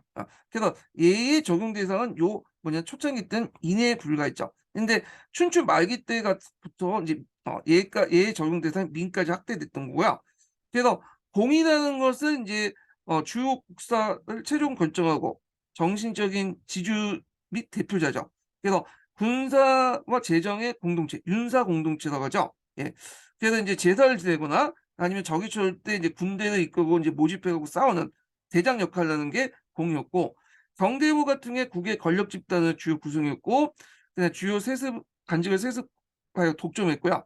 그다음에 시종주 및 유역제였다. 그래서 실질적으로 이 경대부가 실권을 가지고 있어요. 그래가지고 나중에 군사와 이제 어떤 재정적인 실권을 갖고 있기 때문에 춘추 말기에 들어가면 이들이 힘이 강해지면서 공을 쳐내죠. 그래서 하극상을 일으켜서 어, 왕이 되죠. 물론 이제 그들 안에서도 치고받고 싸움을 해서 거의 소수만 왕이 되고 나머지는 다 몰락을 하게 돼요. 예. 자, 그 다음에 사계층들인데 이들은 이제 말단 지배층이고요. 그 다음에 이제 전사계층이죠. 예. 그래서 사라는 이제 용어를 보시면 요게 이제 지금 우리는 선비사자라고 있잖아요. 이게 선비사자고 있는데 예전에는 이제 이거는 무사 집단이에요.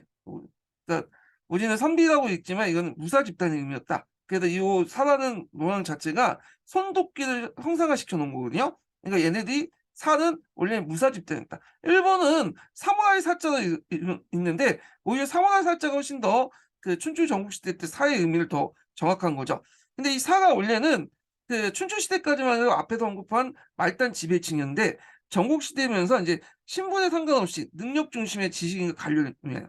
그래서 춘추 말기부터 전국시대 들어가면서 이제는 사는 혈연이 아니라 능력만 있으면 될 수 있는 거죠. 대표적인 인물이 공자라는 사람 있죠. 공자. 이 사람은 자기 어머니가 되게 천민 출신이에요. 이 사람이요. 하여튼 나중에 얘기하겠지만 자, 그래서 이제 살아가는 계층은 개별적으로 볼 힘이 없어. 근데 집단적으로 모이면 상당히 강력한 힘을 가지고 있었기 때문에 공의 계승과 패립을 결정할 수 있고, 그다음 세족 간에 뒤에 보면 경대국끼리 싸울 때 그 일종 캐스팅 보딩을 적어서 이들을 지원을 하게 되죠.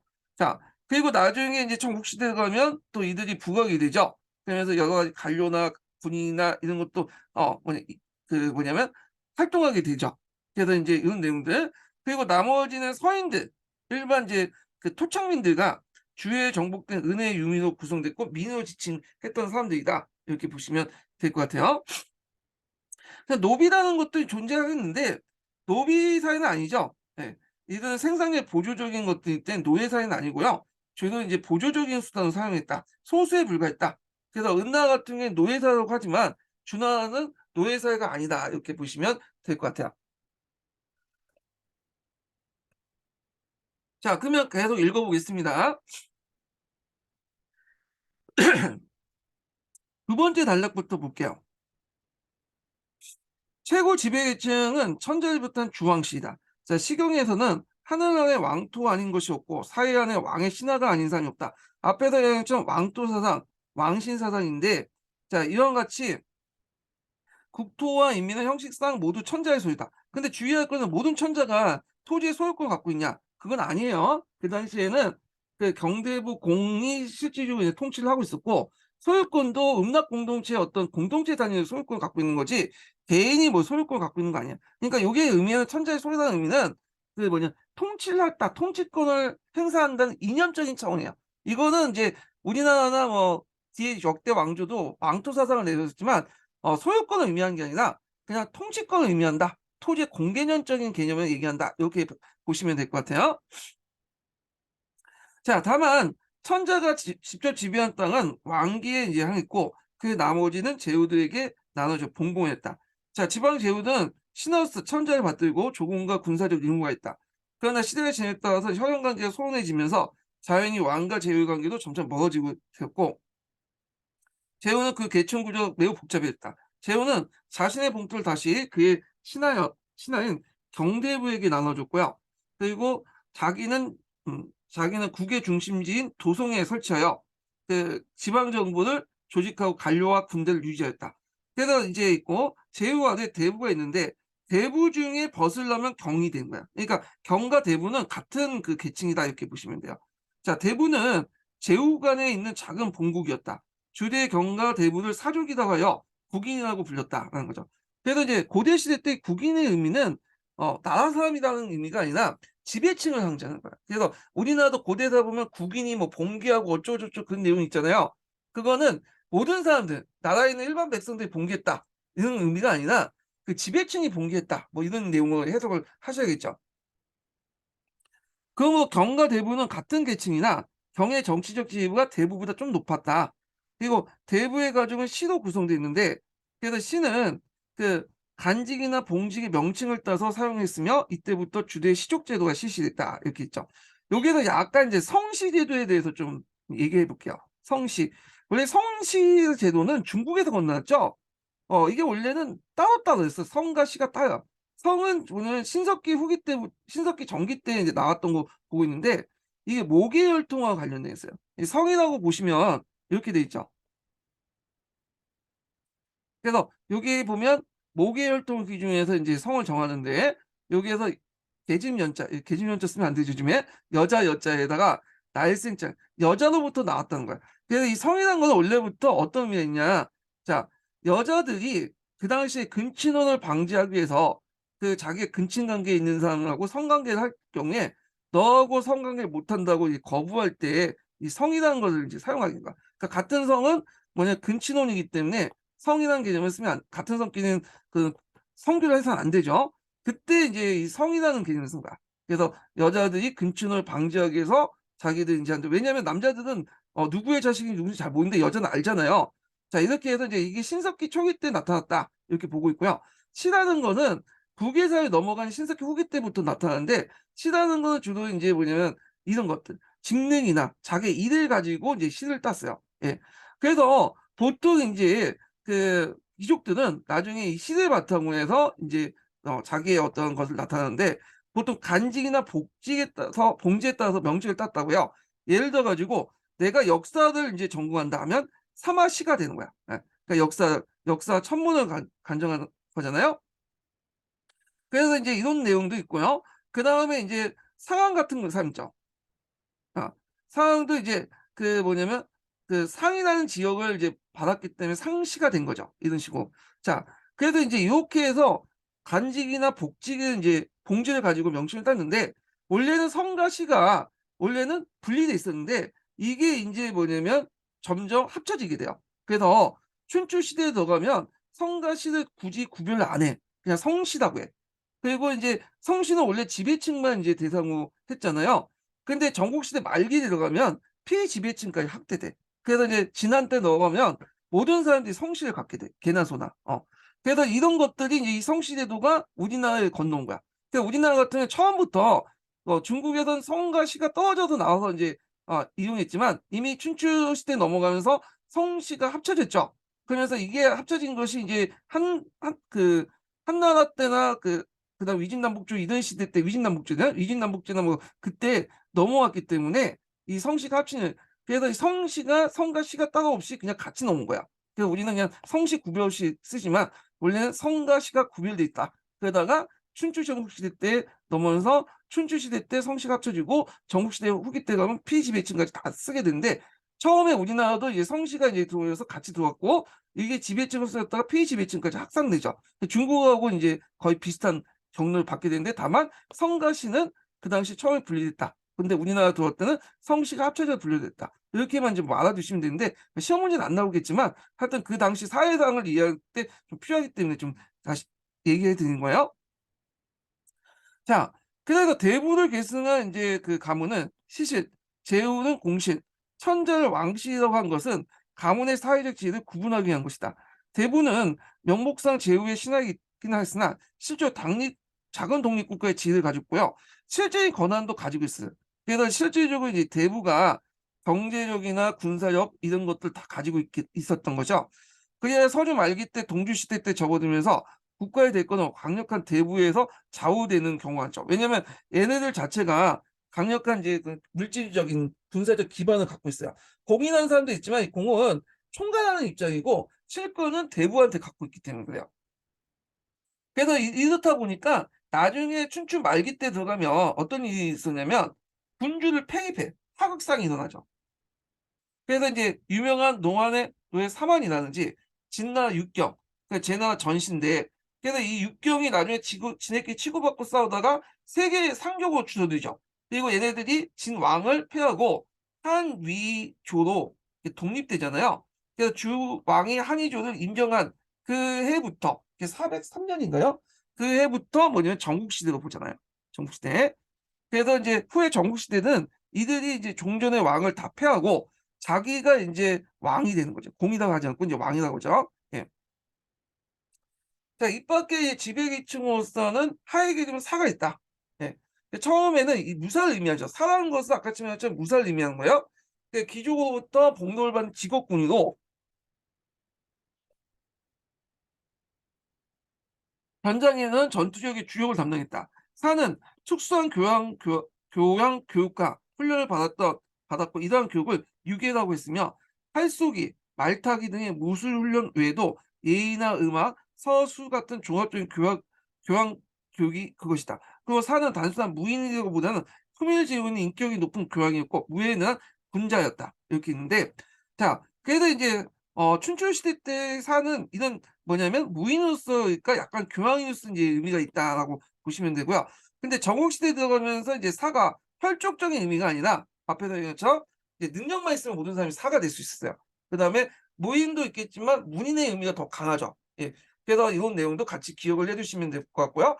그리고 춘추 시대 때 하극상이 나면서 경대부끼리 막 치고받고 싸우면서 극소수만 왕이 됐고 나머지는 다 이제 사가 이제 왕이 됐고, 그다음에 전국시대에 들어와서 이제 왕이 된 그 경대부들이 반려제도를 만들려고 하니까 그때 이제 사들이 적극적으로 등용이 됐죠. 예. 자, 피해 지배계층 서민과 노예가 있었다. 자, 서민은 평민호, 상인과 공인호 제외하면 대부분 농민이었다. 자, 농민은 이제 토지 경제권을 자손에게 전할 수 있었으나 양도나 매매가 할 수 없었다. 이건 소유권이 없다는 거죠. 소유권. 소유권이라는 건 상위 음락 공동체의 군주나 이런 사람들은 갖고 있는 거야. 그래서 이제 소유권이 없었고 소유권보다 경작권을 갖고 있었다. 그래서 경작권을 갖고 있었다는 걸 좀 기억을 해서 개인이 소유권이 없었고 경작권만 갖고 있었고, 소유권이 갖게 된 것은 앞에서 얘기한 것처럼 춘추 중위 때 이후부터예요. 춘추 중 후기 때부터 이제라고 보시면 되겠죠. 농민은 귀족의 사유토지를 경쟁했다. 예, 이렇게 보시면 되고요. 그 맹자의 정전법에 나오는 공전과 사전은 토지 소유권과 함께 경작권을 가지고 구분한 것이다. 그래서 이제 서민은 사유재산권과 거주의 자유권이 있으나 국가에 대한 무거운 조세 부담과 유역 그리고 전장에 나가는 의무가 부과됐다. 예. 자, 그 노예는 대부분 전쟁포로와 범죄자였다 했는데 근데 그 보조적인 존재에 불과했기 때문에 그렇게 중요한 존재는 아니었고요. 예. 자, 그런데 이제 그거에 대해 뒤에 이제 노예제에 대해서 뭐 맞냐 아니면 그 노예제 문제에서 서주사의 성격론을 그러면 시대 국민 논쟁이 있는데 지금은 거의 결면났어요. 예. 그냥 서주시대 노예는 보조적인 존재였다. 예. 그다음에 성시제도와 혼인풍습이 있는데 이 성시제도는 이제 기원은 이제 신석기 시대 때 나타나지만 본격적으로 나타난 게 은대부터 이제 나타난 건데 그 앞에서 성하고 시가 다른다고 했죠. 성은 그 모계사에서 나온 거고요. 그래서 이제 그 뭐냐면 모계사에 나온 유풍에 나오고 혼인할 때 필요한. 그래서 이 뭐냐면 근친혼 방지용으로 했기 때문에 그래서 뭐냐면 동성불혼의 원칙이 요때 만들어진 거죠. 음. 자, 그래서 이 주대 같은 성은 혼인하지 않는다는 동성불혼이 있고 그래서 이제 보통 여자와 관련된 거야. 이 모계 쪽에 관련된 거고. 근데 이에 반해서 이제 시라는 것들이 등장해. 시. 이 시는 귀족만이 갖고 있는데 성도 마찬가지로 귀족만이 갖고 있어요.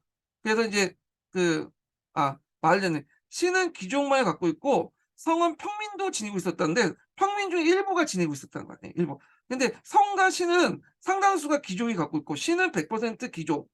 그다음에 성은 그 뭐냐 70-80%만 귀족이 갖고 있고 나머지 평민들이 갖고 있는데 그 대부분 이제 뭐냐면 성씨는 다 귀족의 소산물이다 이렇게 보시면 돼요. 이거는 앞에서 얘기한 것처럼 이 부계혈통에 나왔던 거고요. 대개 이제 뭐냐면 집안 홀족단이나 아니면 여기 이제 그 뭐야 부계혈통단이나 뭐냐면 지명이나 자기 일 이런 것들 한 거죠. 그래서 이렇게 보면 이제 그 시조와 공실관계에 나타나는 시도 형성은 맹손씨, 숙손씨 그 외에 일을 가지고 인제 하는 건 사마씨, 복씨 이런 것도 있고 또는 지역면을 가지고 인제 딴 것도 있죠. 자 그래서 인제 이렇게 했는데 이제 춘추 전국시대에 와서 전국시대에 가면서 이제 가정에서 성씨가 구분이 없어지고 점점 이제 일반화됐다. 전국 말기 때 들어가면 이제 지배층뿐만 아니라 피지배층도 다 성씨를 갖고 있다. 이렇게 해서 인제 이렇게 기억을 해 두시면 될 것 같고 그 밑에 인제 뭐 혼인제도 관련된 내용이 있는데 요거 한번 읽어 보시면 되고요. 그다음에 귀족사의 경험 풍습 가운데 제인제가 있어요. 예. 왕이나 제후 혹은 대부의 아내를 출가하는 여자는 그 여동생과 조카딸을 데리고 시집가서 그 남편의 부인이 되는 특수한 결혼 풍습인데 그래서 이제 여동생이 아직婚姻 전령에 이르지 못하면 정령이 될 때까지 본가에 머물고 있다가 후에 출가하기도 하고 자매가 많을 경우 일본으로 대교 가기도 한다. 그래서 이제 여자들 2명 이상 어 언니와 동생을 같이 결혼하는 그런 제도가 있다. 이렇게 보시면 되는데 그 만약에 그 경우에 자식은 어떻게 되냐. 이들은 적부인의 자녀도 편입돼서 적자 취급을 받는다. 이렇게 보시면 될 것 같아요. 자, 그래서 인제 요 내용들 있고 그다음에 인제 선유시대 때 인제 그 토지제도와 농업 생산을 보는데 요게 맹자의 정정제가 나오죠. 그 내용을 볼게요. 자 맹자의 정정제에 의하면 그 당시 이제 900매 땅을 우물 정자 형태로 구등분하여 8가구로 각기 100무씩 대여하고 중앙의 100무는 공존으로 공동 경작을 하여 여기에 수확한 것을 조세로 납부하는 것으로 되어 있다. 그런데 서류시대 읍의 토지는 은민의 자급을 위한 경지, 공정가, 그 사정가. 이때 사전이라는 것은 경작권을 갖고 있는 거죠. 공납분을 공동생산 공전. 요거는 읍 내에서 인제 공동 경작을 통해서 그 상위읍에 갖다 바치는 그 공전을 얘기하는 거고 구분되고 있으며 공전의 생산된 수확을 조세를 납부한 걸 조법이라고 하는 사실을 정전법과 유사한 것이다. 그래서 정전법처럼 이렇게 딱딱 나눠지는 건 아니지만 여기 여기에 이제 뭐냐면 공전이 있고 여기 부분에 사전이 있어 갖고 이 공전에선 사전 그 농민들이 일반적으로 돌아가는 노동을 한 생산물을 여기에 읍에 갖다 상해 읍에 바치는 그런 시스템이 종법이거든요. 근데 조법과 유사하다는 거죠. 그러니까 정전제 자체는 실시하지 않았지만 조법의 운영 형태가 반영돼 있다라고 볼 수가 있다는 거죠. 자, 대체로 서류시대 토지 소유 형태나 읍 내부의 구조와 농민의 생산 활동에 대한 데서는 시경이 주요 역할을 하고 있다. 그래서 시경은 그 공자가 인제 그 전에 있었던 여러 시를 편집을 한 거거든요. 그쵸. 그 시 안에 여러 가지 사회 경제적인 모습들이 반영돼 있기 때문에 사회경제사 연구할 때 상당히 중요한 역할을 한다. 이렇게 보시면 될 것 같아요. 자, 이해하면 선유시대 때 초기 농민은 시족 공동체 생활하면서 시족장의 지휘 감독관에 농업 생산에 종사했고, 동시에 시족장을 통하여 전토에 대한 공락과 노역의 의무를 집단적으로 수행했다. 자, 근데 서주기에 들어가면서 읍내부의 사회 구조가 달라지고 있다. 즉, 서주기의 동기 명문에 의하면 일부 읍이 종래 단일 영주 지배체에서 복수 내지 다수 영주 지배체를 받게 됐다. 앞에서 얘기한 것처럼 그 당시 이제 뭐 개간이라든지 치수라든지 등등등등 해갖고 한 개의 읍 단위도 이렇게 뭐냐면 동원하기 어렵죠. 그러다 보니까 대개 보면 이 읍들을 이제 몇 개씩 이제 묶어 가지고 통치를 하는 방식으로 등장을 하게 되죠. 자, 그래서 인제 요렇게 있고, 또는 인제 뭐냐면 어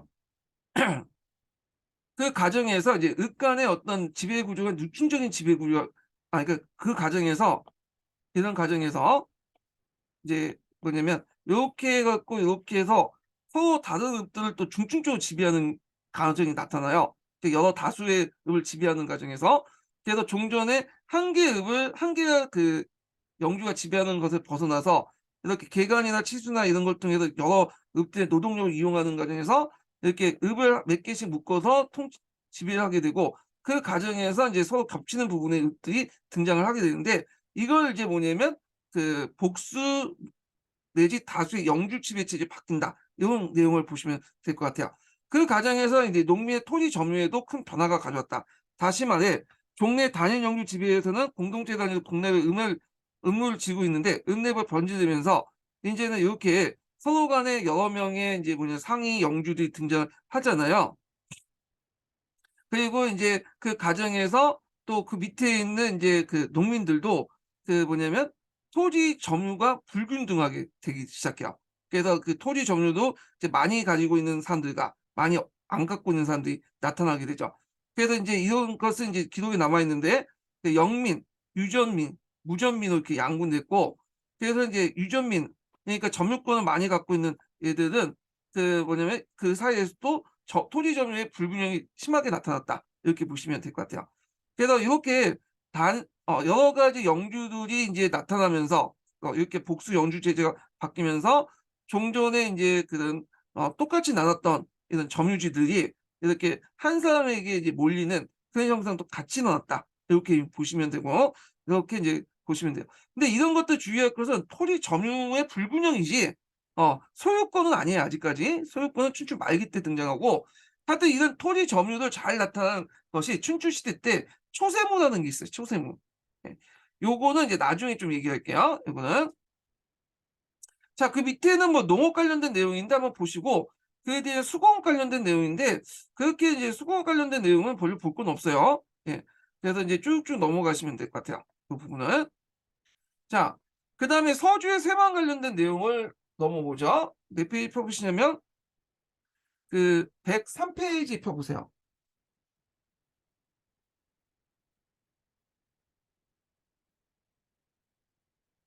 자, 거기 보면 인제 그 서주 같은 경우 앞에서 언급한 것처럼 주변의 이민족들과 어떤 여러 가지 다툼이 많았잖아요. 그러다 보니까 이제 여러 왕들이 이제 정복 사고를 되게 많이 했거든요. 그래 갖고 인제 그 당시 소왕이나 이 목항 때에 들어가면, 그 당시 이제 소왕 같은 남방 정복을 했고요. 주로 인제 초지역을 얘기하죠. 예, 주로 남만 지역. 예. 양지각 유역 지역이고, 목항 같은 경우에 서방 정토. 그러니까 인제 저쪽 이제 뭐냐 감수성이나 뭐 섭소성에 있는 그 부근에 있는 것들을 이제 정복을 하는데, 이런 대원정이 많았다. 그렇지만 큰 목가는 거두지 못했고요.